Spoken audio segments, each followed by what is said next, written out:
Good morning বন্ধুরা।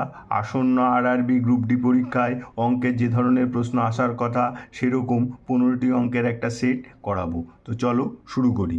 বলেছে একজন অসাধু দোকানদার তার পণ্য ক্রয় মূল্যে বিক্রি করার ভান করে, তবে সে একটি মিথ্যা ওজন ব্যবহার করে যার ওপর 984 গ্রাম লেখা আছে, কিন্তু আসলে তার ওজন কম। ওই মিথ্যা ওজন ব্যবহার করে দোকানদার 23% লাভ করে। ব্যবহৃত ওজনের প্রকৃত পরিমাণ হলো। দেখো কি বলেছে, দোকানদার মিথ্যা ওজন ব্যবহার করে 984 গ্রাম লেখা আছে, অ্যাকচুয়াল সেটা 984 গ্রাম না। তো আমরা প্রথমে ধরি যে 1000 গ্রাম জিনিসের ক্রয় মূল্য 100 টাকা। এবার সে কী করে না, 984 গ্রাম লেখা বাটখারা দিয়ে জিনিস বিক্রি করে। তাহলে সে কত গ্রাম বিক্রি করছে? 984 গ্রাম। তাহলে 984 গ্রাম জিনিসের ক্রয় মূল্য হবে, 1000 গ্রাম জিনিসের ক্রয় মূল্য 100 টাকা হলে এক গ্রাম জিনিসের ক্রয় মূল্য 100/1000 ইন্টু 984, তাহলে হচ্ছে কত? 98.4 টাকা। এটা হচ্ছে 984 গ্রাম জিনিসের ক্রয় মূল্য। এবার তিনি কি করেন, এই ক্রয় মূল্যেই তিনি বিক্রি করেন। তাহলে এই 984 গ্রাম জিনিসের বিক্রয় মূল্য কত হচ্ছে? বিক্রয় মূল্য হচ্ছে 98.4 টাকা।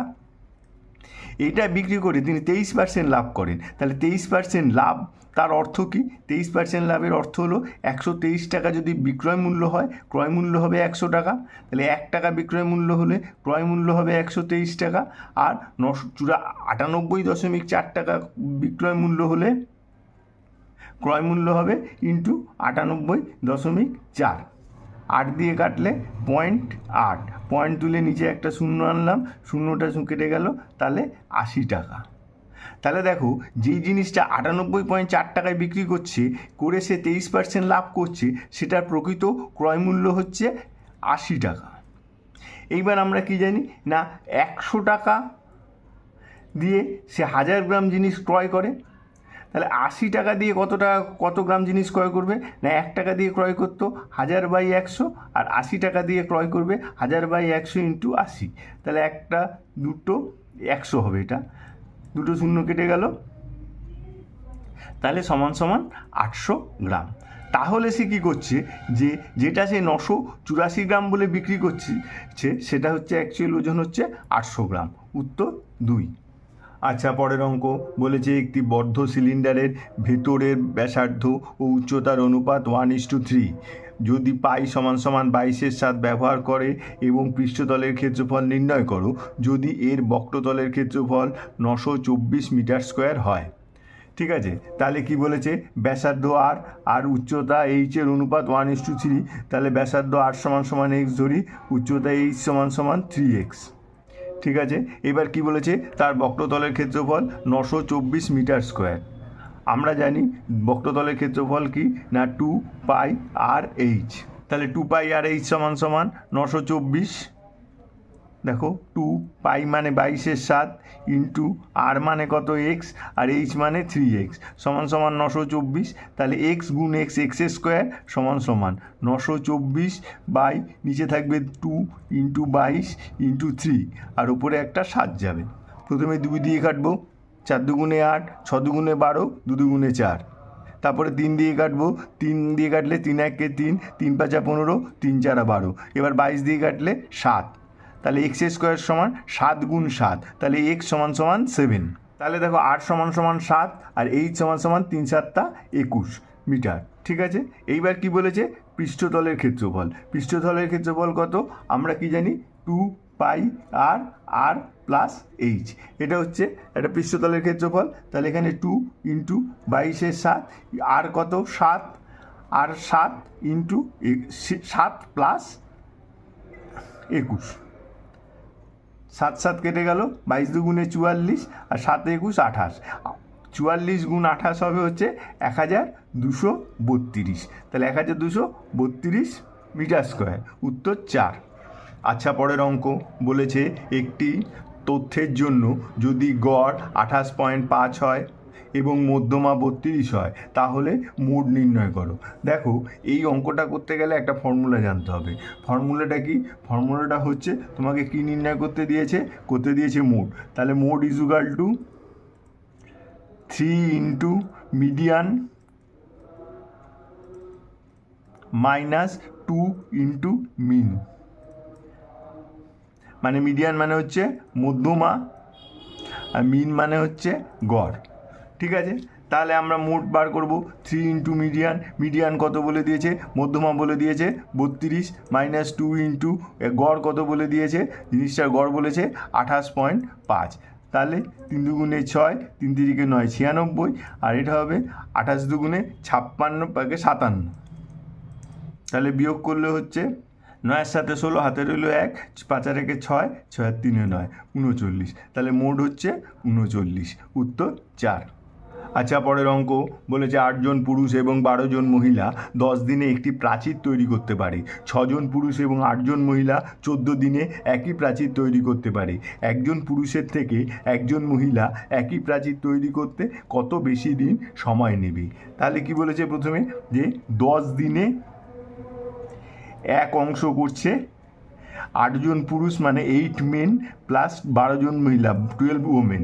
তাহলে একদিন দিয়ে এক অংশ করতে সময় নেবে 10 গুণ লোক লাগবে, তাহলে 80 জন পুরুষ আর 120 জন মহিলা। যেহেতু 10 গুণ সময় লাগবে সেহেতু 10 দিয়ে গুণ করে দিলাম। আবার দেখো এখানে কি বলেছে, যে 14 দিনে এক অংশ করতে সময় নেয়, 14 দিনে এক অংশ করে 6 জন মেন প্লাস 8 জন ওমেন। তাহলে একদিনে এক অংশ করবে 14 গুণ লোক লাগবে, তাহলে 6 14 84 জন মেন প্লাস 8 14 112 জন ওমেন। তাহলে দেখো এই যে 80 জন main 120 John women are 84 John main R 112 John women, এই দুটো গ্রুপের কর্মক্ষমতা এক, কারণ প্রত্যেকেই একদিনে এক অংশ করছে। তাহলে এই দুটোকে সমান করে দেবো। 8m plus 80m plus 120 women সমান সমান 84m প্লাস 112 ওমেন। এবার দেখো 120 থেকে 112 গেলে 8 ওমেন সমান 4 মেন।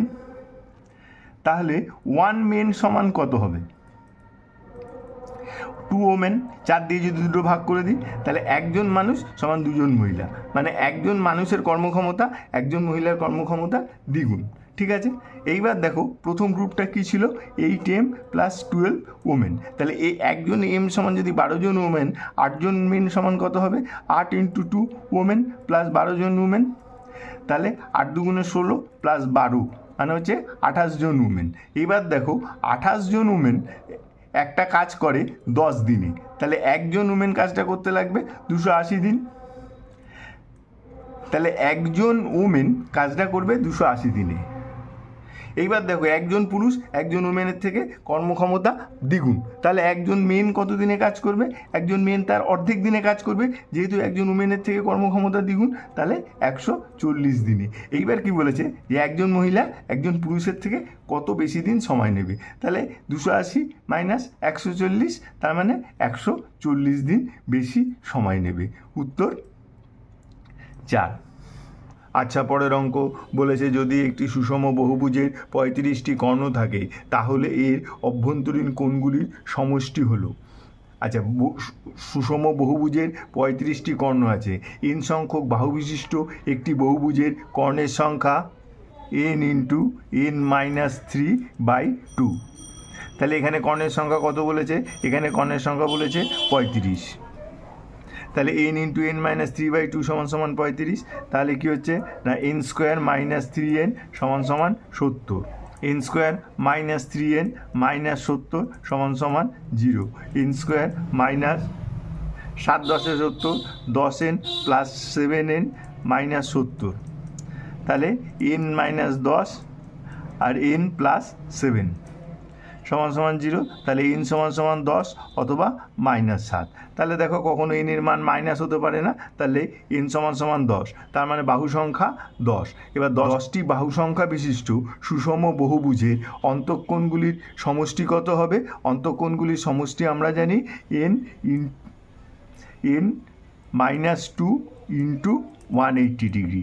এটা হচ্ছে n সংখ্যক বাহু বিশিষ্ট সুষম বহুভুজের অন্তঃকোণগুলির সমষ্টি। তাহলে এখানে n সমান সমান 10, 10 মাইনাস 2 ইন্টু 180 ডিগ্রি, তাহলে 8 ইন্টু 18 হচ্ছে 144, তাহলে 0। তাহলে 1440 ডিগ্রি। উত্তর 2। আচ্ছা, পরের অঙ্ক বলেছে 2000 টাকার বার্ষিক 8.25% হারে 7ই ফেব্রুয়ারি 2022 থেকে 21শে এপ্রিল 2022 পর্যন্ত সরল সুদ নির্ণয় করো। তো সরল সুদ নির্ণয় করা আমাদের ফর্মুলা কি জানি, যে I = P/T/R/100। তাহলে এই অঙ্কের ক্ষেত্রে পি মানে প্রিন্সিপাল, আসল কত না, আসল 2000 টাকা। টাইমটা কত, দেখো টাইমটা বলেছে 7ই ফেব্রুয়ারি 2022 থেকে 21শে এপ্রিল 2022। আমাদের এই 7ই ফেব্রুয়ারি থেকে 21শে এপ্রিল কতদিন হয় সেটা আমাদের গুণে নিতে হবে। ঠিক আছে, তো দেখো 7ই ফেব্রুয়ারি থেকে, তাহলে ফেব্রুয়ারি কত দিনে, আমরা জানি ফেব্রুয়ারি 28 দিনে, কিন্তু লিপ ইয়ার হলে সেটা হচ্ছে 29 দিনে। তো এখানে দেখো একটা সাল বলা আছে 2022 লিপ ইয়ার কিনা, 2022 4 দিয়ে ভাগ যায় না, অতএব এটা লিপ ইয়ার নয়। তাহলে ফেব্রুয়ারি 2022টা হচ্ছে 28 দিনে। তাহলে সেখানে 7ই ফেব্রুয়ারি যদি টাকাটা রাখে তাহলে কত দিন রেখেছে না, 7ই ফেব্রুয়ারি থেকে 28শে ফেব্রুয়ারি 22 দিন। মার্চ মাস 31 দিন। এপ্রিল মাসের কত তারিখ পর্যন্ত বলেছে, 21শে এপ্রিল, মানে 21 দিন। তাহলে হচ্ছে 74 দিন। দেখো এর মধ্যে যে তারিখে টাকাটা রেখেছে আর যে তারিখে টাকাটা তুলেছে 2 দিনই ধরা আছে। তো ব্যাংক সাধারণত যেদিন টাকা রাখছো আর যেদিন টাকা তুলছো 2 দিনের সুদ দেয় না, অতএব একদিন এখান থেকে বাদ দেবো, তাহলে হচ্ছে 73 দিন। তাহলে টাইম হচ্ছে 73 দিন। তাহলে এখানে ফর্মুলায় টাইম কখনো দিনে বসানো যায় না, বছরে বসাতে হয়। তাহলে 73/365 কাটাকাটি করলে 1/5। এবার হচ্ছে আর হচ্ছে 8.25%। ঠিক আছে, এবার এখানে মানটা বসিয়ে দিই। তাহলে 2000 × 1/5 × 8.25, আর নিচে একটা 100, এই 100 এই পয়েন্ট তুলে আর একটা 100 আসবে, 2 শূন্য 2 শূন্য, একটা শূন্য কেটে গেল, 5 দিয়ে কাটবে, 5 1 5, 5 6 30, 5 5 25, 5 2 10, আবার 5 দিয়ে কাটবে, 3 5 15, 3 5 15, আর 2 2 কেটে গেল।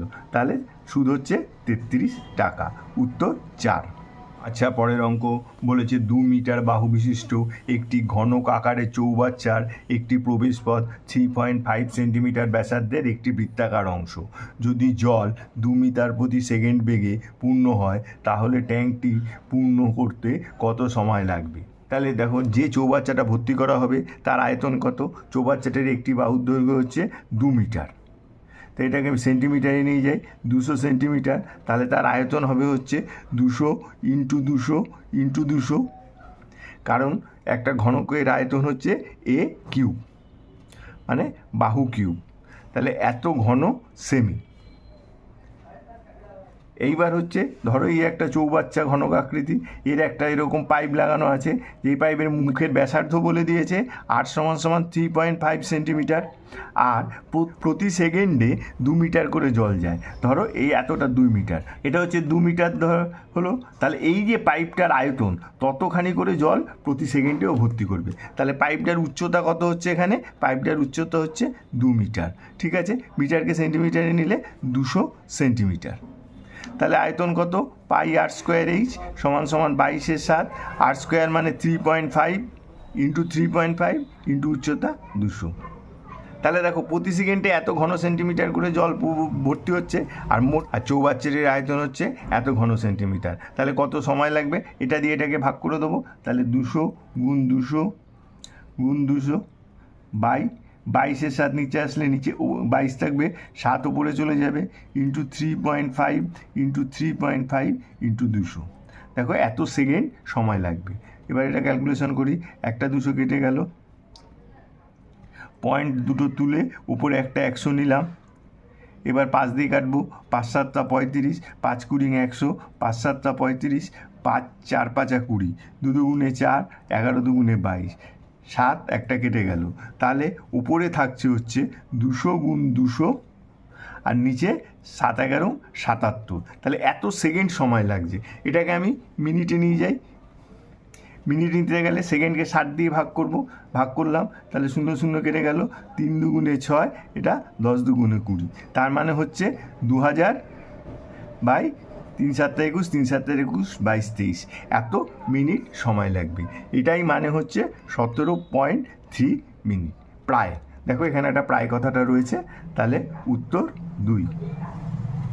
আচ্ছা, পরের অঙ্ক বলেছে যদি X plus Y plus Z সমান সমান 11 এবং X Y plus Y Z plus Z X সমান সমান 42 হয়, তাহলে x square plus Y square plus Z স্কোয়ারের মান হলো।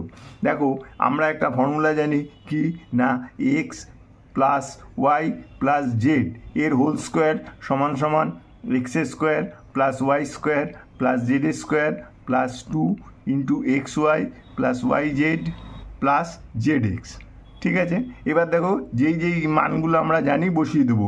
X plus Y plus z হচ্ছে 11, তাহলে 11 স্কোয়ার সমান সমান x square plus Y square plus Z square, এরই মান বার করতে বলেছে, plus 2 into x y y z আর জেড এক্সের মান হচ্ছে 42। তাহলে 11 স্কোয়ার মানে 121, আর 42 দুগুণে 84, এই পাশে আসলে মাইনাস হবে, তাহলে মাইনাস 84 সমান সমান x square plus Y square plus Z square. তাহলে x square plus Y square z স্কোয়ারে কত হলো, বিয়োগ করলে 7 4 11, হাতে রইল 1, 8 আর 1 9, 10 11 12 3 37। তাহলে x square plus Y square plus Z স্কোয়ারের মান 37, উত্তর 1। আচ্ছা, পরের অঙ্ক বলেছে এক্স এবং ওয়াই হলো সোনা এবং প্ল্যাটিনামের দুটি সংকর ধাতু, যা যথাক্রমে 5:2 এবং 5:7 অনুপাতে ধাতুগুলিকে মিশ্রিত করে তৈরি করা হয়। যদি আমরা সমান পরিমাণ সংকর ধাতুগুলিকে গলিয়ে তৃতীয় একটি সংকর ধাতু জেড তৈরি করি, তাহলে জেডতে সোনার পরিমাণ এবং প্ল্যাটিনামের মানের অনুপাত হবে। ঠিক আছে, তাহলে এক্স ওয়াই দুটো সংকর ধাতু যেতে সোনা এবং প্ল্যাটিনাম আছে, তাহলে এক্স ধাতুতে সোনা মানে গোল্ড আর প্ল্যাটিনাম তার অনুপাত বলেছে 5:2, তার মানে সোনার আনুপাতিক ভাগার 5/7 আর প্ল্যাটিনামের আনুপাতিক ভাগার 2/7। ঠিক আছে, আরেকটা বলেছে ওয়াইতে গোল্ড এবং প্ল্যাটিনামের অনুপাত কত, 5:7, তাহলে সোনার আনুপাতিক ভাগার হবে হচ্ছে 7/12, এই 5/12, আর প্ল্যাটিনামের আনুপাতিক ভাগার 7/12। এবার বলেছে দুটো থেকে সমান পরিমাণ নিই। দেখো এই আনুপাতিক ভাগার মানে এক অংশের মধ্যে কত আছে, তাহলে এক্স প্রকারের এক অংশের মধ্যে সোনা আছে 5/7, আর প্ল্যাটিনাম আছে 2/7, আর ওয়াইয়ের এক অংশের মধ্যে সোনা আছে 5/12, প্ল্যাটিনাম আছে 7/12। তাহলে ধরি এক অংশ আর এক অংশ করে মেশালাম, তাহলে দুটো যদি এক অংশ করে মেশাই তাহলে মোট গোল্ডের পরিমাণ কত হবে না, এক্সের থেকে আসবে 5/7 আর ওয়াইয়ের থেকে আসবে 5/12। তাহলে যোগ করে দিই, 7 আর 12 লসাগু, 7 12 84, 5 12 60, 5 7 35, মানে হচ্ছে 95/84। আর প্ল্যাটিনামের পরিমাণ হবে হচ্ছে 2/7 প্লাস 7/12, সেই লসাগু 84, 12 দুগুণে 24 আর 7 7 49, মানে 63/84। তাহলে সংকর ধাতু জেডে সোনা আর প্ল্যাটিনাম হচ্ছে এত অংশ সোনা আছে এত অংশ প্ল্যাটিনাম হচ্ছে, তাহলে এর অনুপাত হবে, তাহলে অনুপাত করে দিই, নিচের 84 কেটে গেল, তাহলে 95:63, উত্তর এই 95:73, এটা হবে 7, 95:73, উত্তর 3। আচ্ছা, পরের অঙ্ক বলেছে সাইন থিটাকে কট থিটা দিয়ে প্রকাশ করো, যেখানে থিটা একটি সূক্ষ্মকোণ। তাহলে দেখো সাইন থিটা মানে আমরা কি জানি, সাইন থিটা মানে 1/কোসেক থিটা।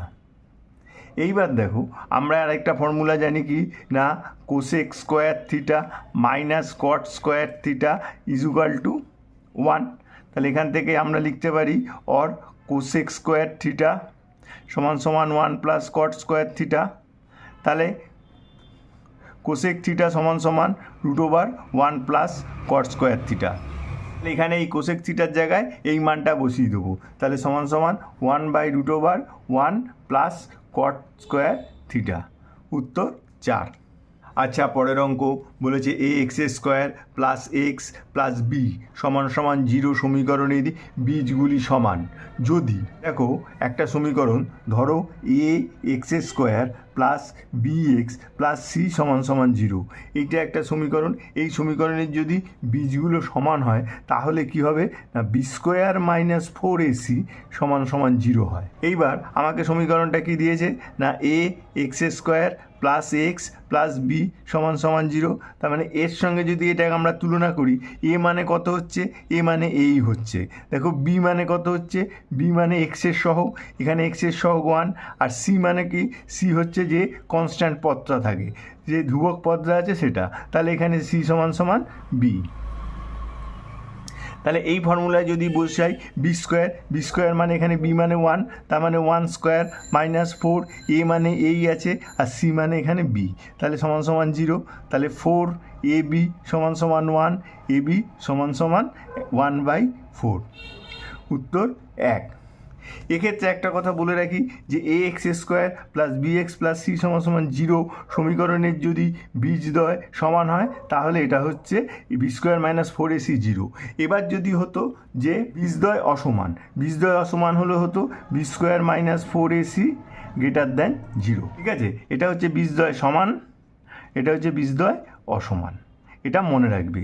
এই কারণ এই অঙ্কটায় সমান দিয়েছে, অন্য অঙ্কে অসমান দিয়েও তোমাকে কোনো অঙ্ক দিতে পারত। আচ্ছা, পরের অঙ্ক বলেছে দুটি সংখ্যার যোগফল 430 এবং তাদের গসাগু 43, তাহলে নিচের কোনটি সঠিক জোড়া? আচ্ছা, দুটি সংখ্যার গসাগু বলেছে 43, তাহলে একটা সংখ্যা কত হবে 43x আর একটা সংখ্যা হবে 43y।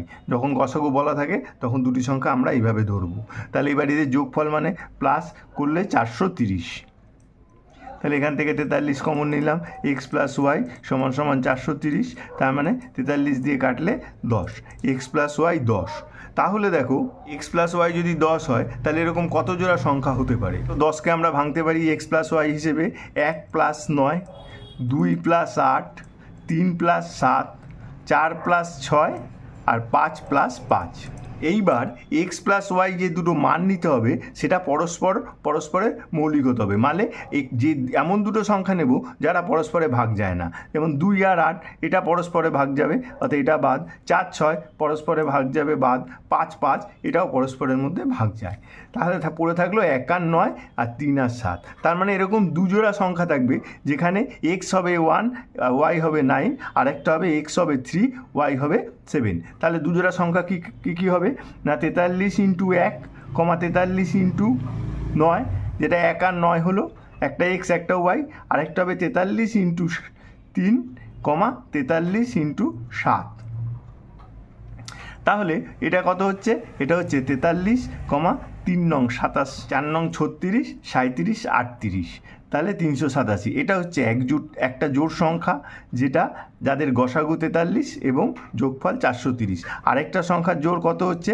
আর 3 3 9, 3 4 12, আর 3 7 21, 4 7 28, 29 30, 301।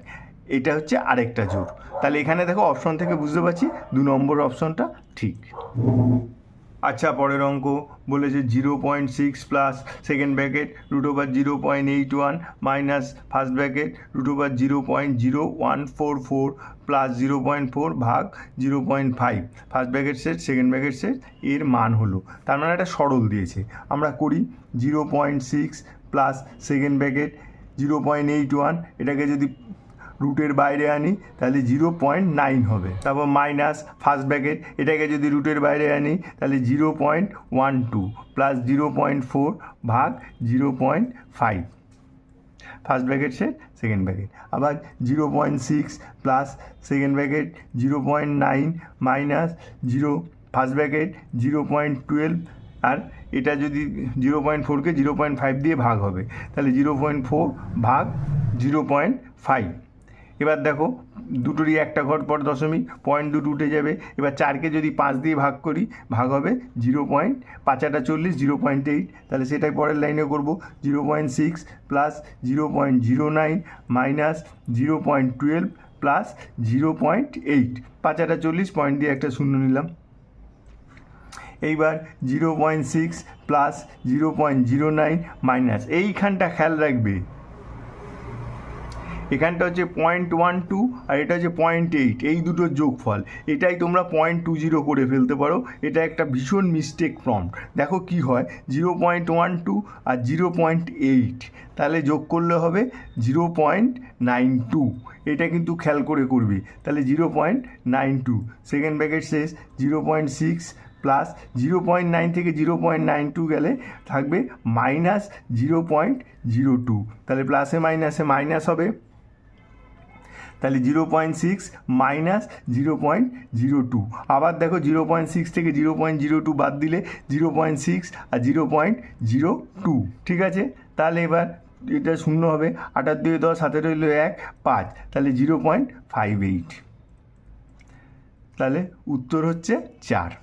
আচ্ছা, পরের অঙ্ক বলেছে একটি বৃত্তের ব্যাসার্ধ দ্বিগুণ করা হলে তার ক্ষেত্রফল কিরূপ পরিবর্তন হবে। তাহলে ধরি বৃত্তের ব্যাসার্ধ r, তাহলে বৃত্তের ক্ষেত্রফল কত হবে, পাই r স্কোয়ার। এবার বলেছে ব্যাসার্ধ দ্বিগুণ, তাহলে আরটা দ্বিগুণ করলে হবে 2r, তাহলে তখন তার ক্ষেত্রফল কত হবে না পাই ইন্টু 2r স্কোয়ার, তাহলে সমান সমান পাই ইন্টু 4r স্কোয়ার, মানে 4 পাই আর স্কোয়ার। তার মানে দেখো এই যে আগের ক্ষেত্রফল ছিল পাই আর স্কোয়ার, এখন হলো 4 পাই আর স্কোয়ার, তাহলে ক্ষেত্রফল 4 গুণ বৃদ্ধি পেয়েছে, উত্তর 2। আচ্ছা, পরের অঙ্ক বলেছে নিম্নলিখিত সমীকরণে ওয়াইয়ের মানের পার্থক্য কত।